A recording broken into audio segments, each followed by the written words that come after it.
aja ya Pak, dan mungkin pertanyaannya kurang berbobot Pak, cuman pengen tahu aja.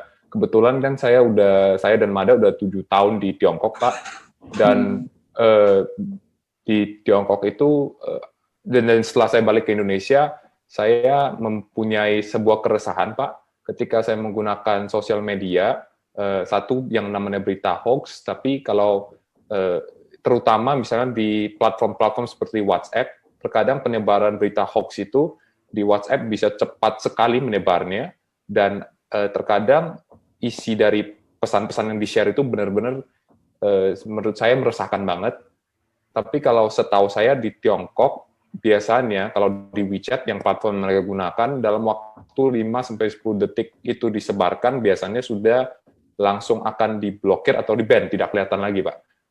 Nah saya nggak tahu sih Pak, kalau di Indonesia itu begitu juga nggak sih Pak, atau gimana Pak? Ya, saya kira Mas Steven, kan sistem yang ada di Tiongkok dengan Indonesia sangat berbeda ya. Saya kira sebagai negara yang pemerintah kontrol negara itu sangat ketat di Tiongkok, itu ada nilai positifnya, yaitu berbagai macam informasi, terutama ketika era keterbukaan ini sudah sangat tidak terkendali seperti ini, maka pemerintah negara yang sangat dominan, negara yang memiliki kontrol penuh terhadap kehidupan masyarakat, itu lebih efektif ketika harus menertibkan hoax seperti itu. Sementara Indonesia ini kan negara yang walaupun sudah 20 tahun mengalami euforia demokrasi, tetapi kebebasan itu memang nyaris tidak terkendali. Dan harus diakui bahwa negara pun kedodoran ketika dihadapkan dengan berbagai macam ketidaknormalan, atau katakanlah itu sebagai bentuk patologis, gitu, sosial patologis, ya, termasuk munculnya hoax yang berbagai macam dengan berbagai macam tujuan dan berbagai macam variannya itu kita memang nyaris kehilangan kendali. Walaupun sekarang dengan adanya undang-undang IT ini sudah ada payung hukumnya. Bayangkan, payung hukumnya aja umurnya belum sampai 5 tahun undang-undang IT itu. Ini tentu saja ketika kita dihadapkan dengan perkembangan berbagai macam informasi yang menyimpang, yang disebut hoax itu kita tentu saja masih jauh dari harapan untuk bisa lebih menertibkan. Tetapi saya rasa rentang waktu ketika hoax itu muncul dan kemudian penanganan dari pihak aparat itu sekarang sudah semakin cepat, walaupun memang tidak secepat seperti yang kita harapkan. Mudah-mudahan untuk ke depan kita dan pemerintah juga terus melakukan perang melawan hoax ini besar-besaran. Dan kita sekali lagi, jadi memang kita sedang berada di dalam suasana kebebasan yang menurut saya dalam hal tertentu itu sangat di luar batas. Satu sisi memberikan jaminan kebebasan kepada seseorang, tetapi kebebasan yang digunakan oleh seseorang itu sebetulnya merampas kebebasan orang lain. Ketika orang lain begitu bebas melayangkan berita tentang hoax, tanpa disadari bahwa ketika hoax itu beredar, itu sebetulnya ada orang lain yang tersangkut di dalam hoax itu, yang kebebasannya telah terampas. Dan ini memang problem yang saya kira sebagian besar dihadapi oleh negara-negara penganut negara demokratis. Ya, apalagi demokrasinya yang mulai sedang euforia dan belum menemukan standar-standar.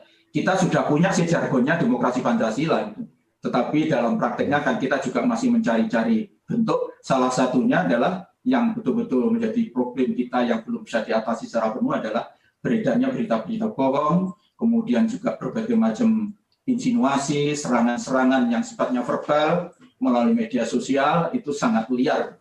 Dan ini memang menjadi pekerjaan kita yang tidak mudah untuk ke depan.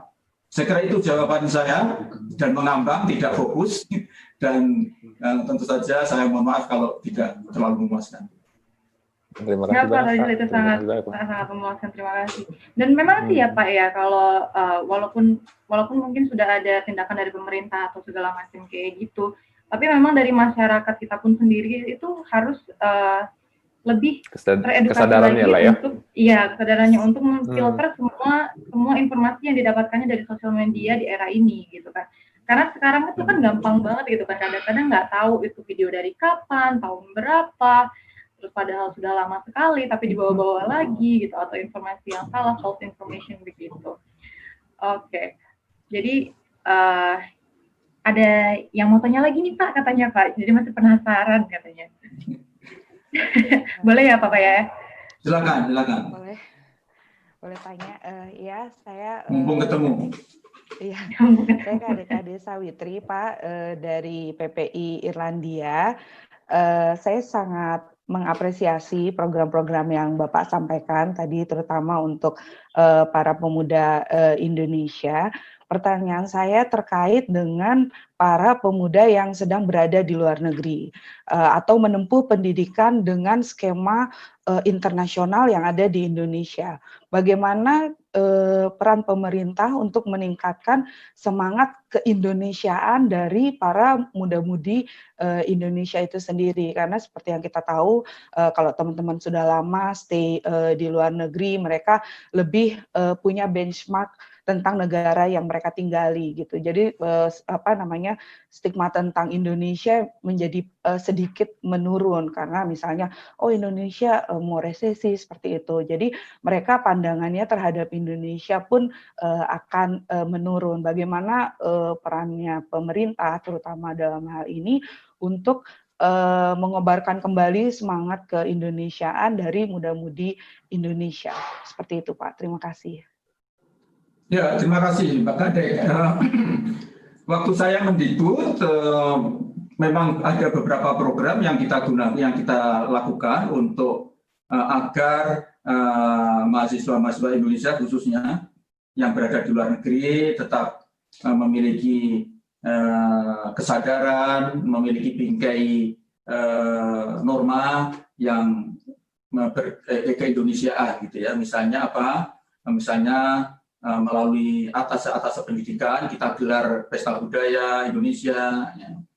Misalnya kemarin waktu di Eropa kita Europalia misalnya kita tampilkan berbagai macam kegiatan-kegiatan yang bertema Indonesia dan melibatkan mahasiswa-mahasiswa dan para warga negara Indonesia yang ada di Eropa. Misalnya untuk tari Bali, kita tidak tidak bawa penari-penari dari Indonesia, tapi mereka yang ada di sana kita latih untuk menari, gitu, dengan segala keterbatasannya atau sudah ada dibanding kalau seandainya penari profesional dari Bali, gitu ya.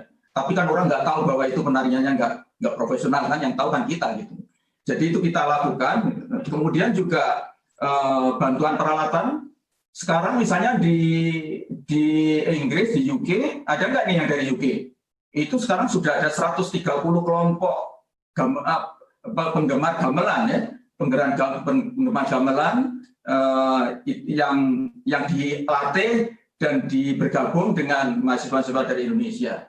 Bahkan ada orang Indonesia yang belajar gamelannya justru ketika di Indonesia, orang Jawa belajar gamelan Indonesia tapi di UK ya, di London gitu ya.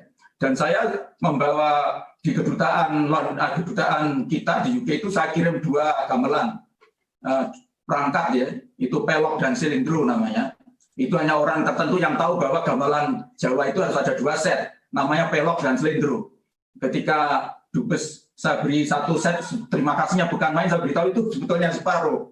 Jadi saya sangat intens waktu itu, waktu menjadi Mendikbud, dan saya yakin Pak Mendikbud sekarang, Mas Nadiem juga akan, apalagi yang bersangkutan Mas Nadiem lulusan dari luar negeri lebih paham daripada saya untuk mendorong semangat nasionalisme, rasa keterikatan dengan negara Indonesia, mereka yang berada di luar negeri itu pasti lebih intensif dilakukan.